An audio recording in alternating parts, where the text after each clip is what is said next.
please. Thank you, sir. So, should all keratoconic corneas be cross-linked? That is the question. And before starting the cross-linking, I'll just go through some of the historical perspectives about it. Wollensak and colleagues, they described, first of all, the corneal cross-linking in human corneas in 2003. And they were working at Technical University of Dresden in Germany, and it popularly came to be known as Dresden Protocol subsequently. So, what is the principle of corneal cross-linking? As we know that there are cross links between the collagen fibrils. In ectatic cornea, these cross links are not strong enough, a number is few, and then a photosensitizer dye, 0.1% riboflavin, is used to sensitize the cornea, and then the irradiation is done using a UVA 370 nanometer radiations, and this is done. After doing this, it subsequently leads to increase in cross links between the adjacent collagen fibrils, and this provides strength to the corneal tissue. And this is the only technique available at present which can stop the further progression of corneal ectasias.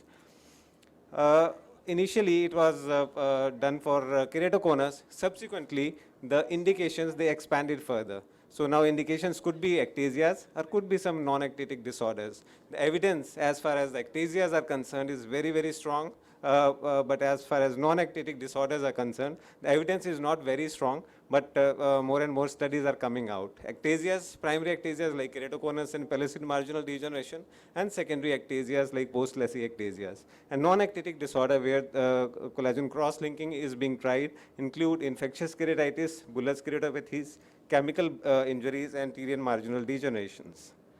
What are the various protocols? We have some conventional protocol, then subsequently a lot of modifications came into this, which include accelerated, which can be continuous, or pulse accelerated cross-linking, and iontophoresis.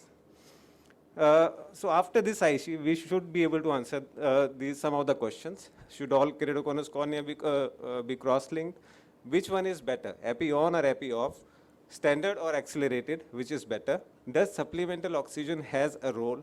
Continuous accelerated or a pulse accelerated? What if there is no documented progression? And what is iontophoresis? When to do? Now, the standard accepted guidelines, the corneal thickness for isosmolar is taken as 400 as a minimum corneal thickness, where we can go for isosmolar corneal cross-linking, and for hypoosmolar, 350 micron is the corneal thickness. As far as age is concerned, the children are known to have, where the onset is happens earlier, the children are likely to have very advanced keratoconus, and also the children are likely to have more failures as far as corneal cross-linking is concerned. So it is recommended that instead of 6 monthly follow-up after corneal cross-linking, we should do 3 monthly follow-up in children, so that any progression after corneal cross-linking can be detected in time. What are the various criteria for keratoconus progression? Various criteria, from time to time in various studies, they have taken different criteria. There is no consensus as of now. In Dresden protocol, the criteria taken were any of the following, which include increase in Kmax by more than 1 diopter, patient's self-report of deteriorating visual acuity, and need of a new contact lens fitting in more than once in 2 years. Then came Hirsch et al. In 2011.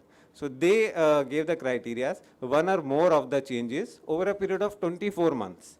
Increase in steep K by more than 1 diopter, increase in manifest cylinder by more than 1 diopter, and increase in manifest spherical equivalent by more than 0.50. Then 2014, Mezzota et al., they gave some different criteria. They said variation of at least 3 of the following parameters, 1 clinical plus 2 instrumental during a period of 4 months for patients under 18 years and 6 months for adults. And they said worsening of uncorrected or corrected visual acuity by 0.5 Snellen lines, increase of spherical cylinder by 0.5, increase of topographic symmetry index by 1, and increase of mean K reading by 1 diopter, and reduction of the thinness point at the corneal OCT pachymetry by 10 micron. Then in 2015, there was a publication which came to be known as global consensus on keratoconus, where Gomes et al., they gave the following criteria.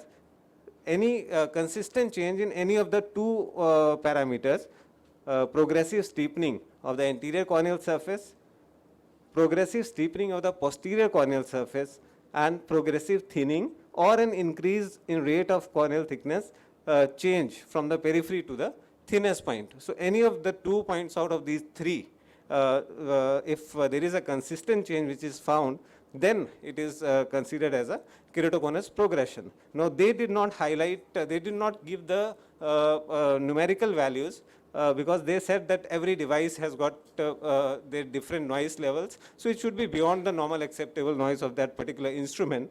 And also, they also said, in addition to this, the CXL should be indicated where ophthalmologist perceives that there is a risk of progression. So I'll come to this point in the end. And then after this standard protocol where the epithelium, epi-off, like in the Dresden, the epithelium is removed, then came the epi-on CXL. But is it advantageous? Yes, in terms of pain, and it avoids some complications like infections. But as far as efficacy is concerned, the efficacy is much less than a standard epi-off protocol.